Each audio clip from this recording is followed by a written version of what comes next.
I remember being a little kid and watching this episode for the first time.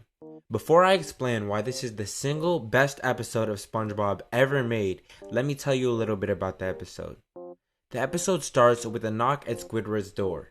The pet hospital is checking to see if there are any dying animals on the premises because Squidward is so awful at his passion playing the clarinet. It immediately sets the tone.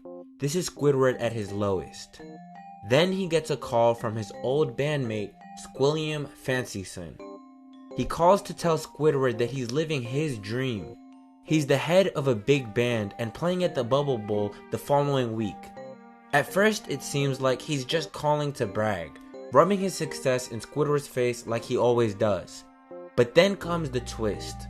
Squilliam says he's busy and offers the gig to Squidward and his band. There's just one problem. Squidward doesn't actually have a band.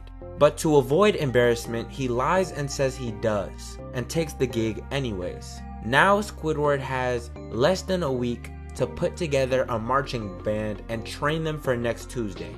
We see the citizens of Bikini Bottom spotting Squidward's flyers, and soon enough, everybody is gathered and ready to learn. The only issue?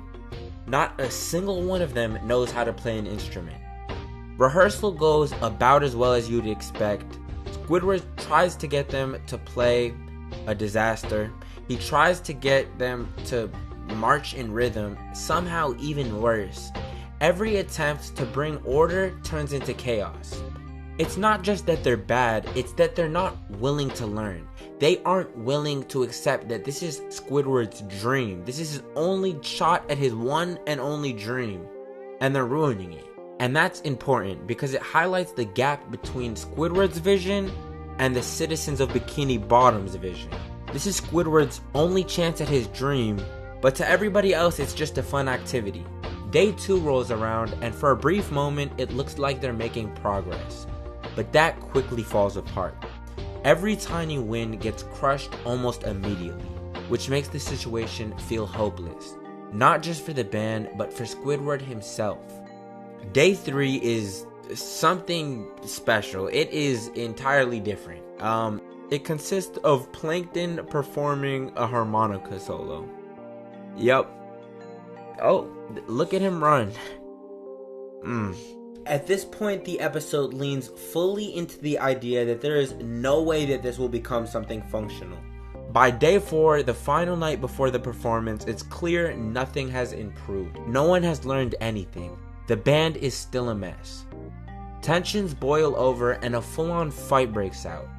As everyone is storming out, Squidward finally snaps.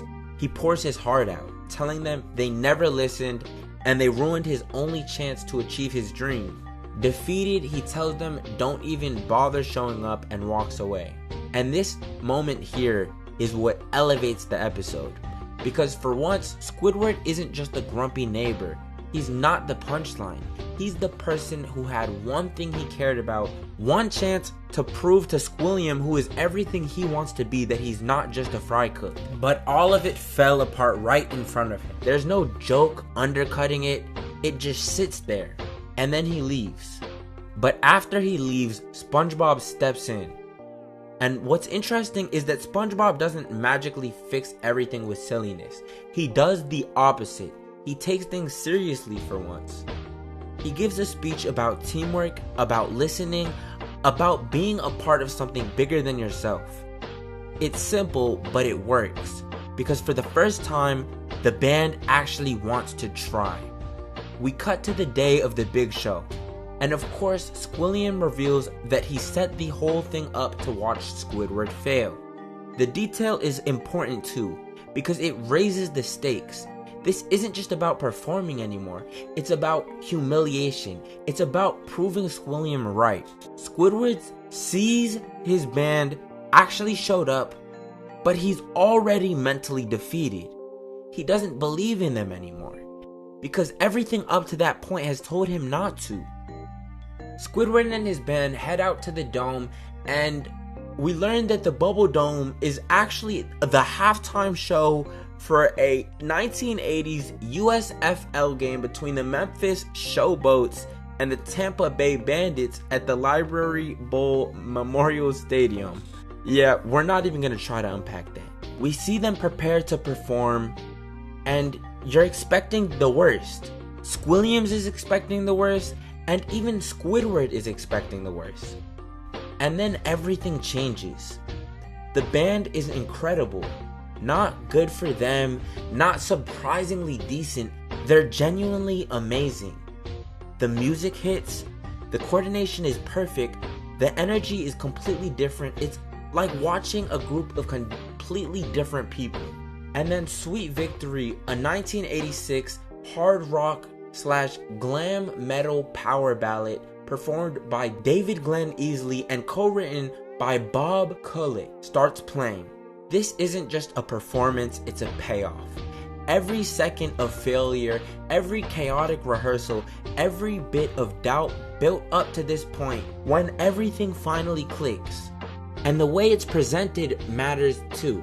The animation shifts, the scale feels bigger, the crowd is into it, it feels important in a way SpongeBob rarely does. It doesn't feel like a joke, it feels like a triumph. And right in the middle of it all is Squidward. For once, he's not being laughed at. He's not being ignored. He's not failing. He's not standing there in the bikini bottom as the punching bag. He's standing there watching his dream actually happen and realizing that somehow everything worked. Now that you're caught up, here's why this is the best episode of SpongeBob ever made. It's not the most funny episode. It's not just because Sweet Victory is iconic, although it absolutely is. It's because of what the episode does with its characters. SpongeBob, the person Squidward hates most, becomes the emotional backbone of a story where he's the only one who believes in Squidward and the band. No one else does, not even Squidward himself. He's the one who turns a group of complete disasters into something meaningful, not through talent, but through optimism. And Squidward, this episode is his in a way that no episode really is. What makes this episode so powerful is that Squidward represents something real. He's someone who has dreams that don't match his reality. He wants to be respected, talented, successful, but the world is constantly telling him he isn't those things. And most of the time, the show agrees. Squidward is nothing but a fry cook. But not here. Here, the show gives him something it almost never does. Validation. Not in a sarcastic way, not as a setup for another joke, but sincerely.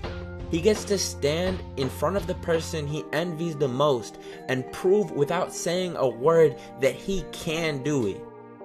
And Squilliam's reaction says everything.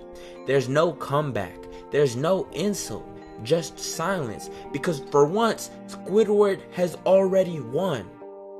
And maybe that's why this episode sticks with people.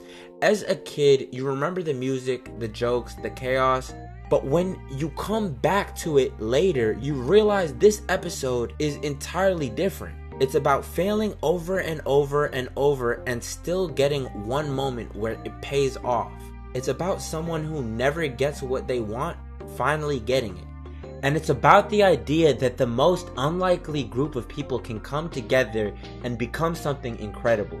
That's why this episode isn't just memorable, it's timeless. This isn't just one of the best episodes of SpongeBob, it's one of the most satisfying payoffs in cartoons. If you haven't already watched this episode, I encourage you to go do so because it's really something special.